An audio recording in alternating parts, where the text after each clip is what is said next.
Hey, everybody. I'm Mara Jill Herman. That's Mara like marathon. And we are here tonight to honor the legacy of Ruth Bader Ginsburg with Ruth Sent Us. This is such an honor to be up here with Andrea Grody, the music director, and this incredible cast that you're going to see tonight. And I always like to talk a little bit about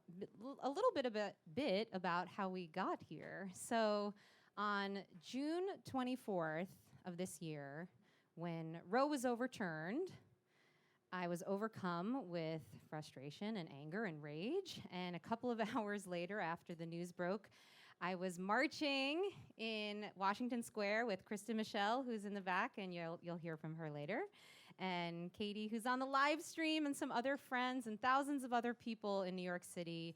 And after hours of walking all over and chanting, "My body, my choice," by the end of the night, I looked at Kristen and I said, I don't know what I'm going to do next. Am I going to volunteer, get involved with an organization, or am I going to do my third benefit concert? And here we are.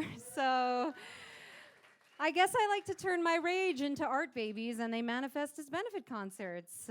They've all been here, so thank you, Green Room, for having me back. And yes, Sheridan's in the back, making us look and sound great. And we're live streaming for the first time in my producing career. So hello, audience at home. Thank you for joining us. I do want to share a quote from RBG. The decision whether or not to bear a child is central to a woman's life, to her well-being and dignity. It is a decision she must make for herself. When government controls that decision for her, she is being treated less than a fully adult human responsible for her choices. And I wanted to share that, and also, with her blessing, include all people along the gender spectrum who can become pregnant, and say that this is something deeply personal to me, deeply personal to all of you in the audience, or else I don't think you would be here. And this is a human rights issue that impacts all of us. So I am really grateful that we can come together and unify and raise some money for a really important organization called Jews for Abortion Access. And they are in tandem with the National Council of Jewish Women. And you'll be hearing from, yes, give it up for the National Council. You'll be hearing a lovely panel discussion later featuring one of our local reps from National Council of Jewish Women. So I am definitely going to be part of the audience with all of you. I will be back up on stage, but I am not hosting the night because I want to enjoy myself, want to relax. And so I get to bring up our host for the night, who is my friend. You know her from Broadway, TV, and film, and her acclaimed podcast, Little Known Facts. My darling friend, Ilana Levine, come on up. Oh my God. Oh my God.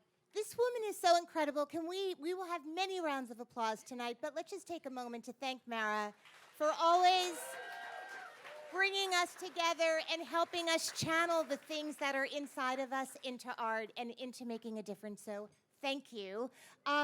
Once again, it is my honor to host an event for you at the Green Room 42, and to very happily, this is my happy place. While she doesn't like hosting, I actually love it, because I get to announce incredible artists who are going to be performing for you tonight. So without further ado, I want to introduce all of you to Rebecca L. Hargrove, who will be singing Trees on the Mountain from the opera Susannah. Rebecca just returned from Baltimore Center Stage, where she played Mrs. Webb in Our Town. She lent her vocals to the soundtrack for the feature film The Woman King, oh my God, and was featured in productions at City Center Encores and the Metropolitan Opera. How lucky are we to have Rebecca here tonight? Without further ado.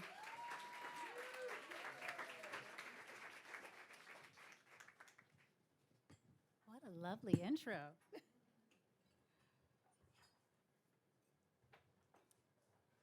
So I'll just vamp a little bit while I get my music situated. Mara, thank you again so much for asking me to join you all on this program this evening. And when she told me what the cause was for and it was about, I was like searching my brain for, oh God, what songs could I sing that actually speak to the moment, not music for music's sake, but actually saying something. And The Trees on the Mountain, it comes from Susannah.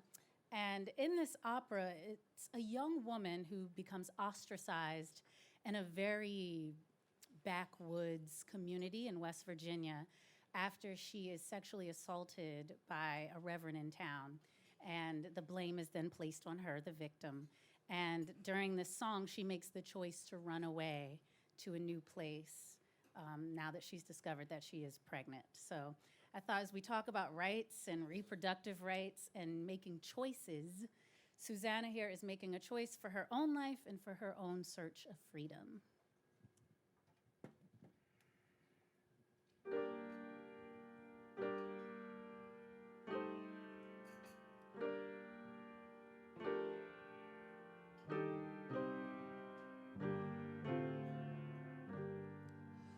The trees on the mountain are cold and bare.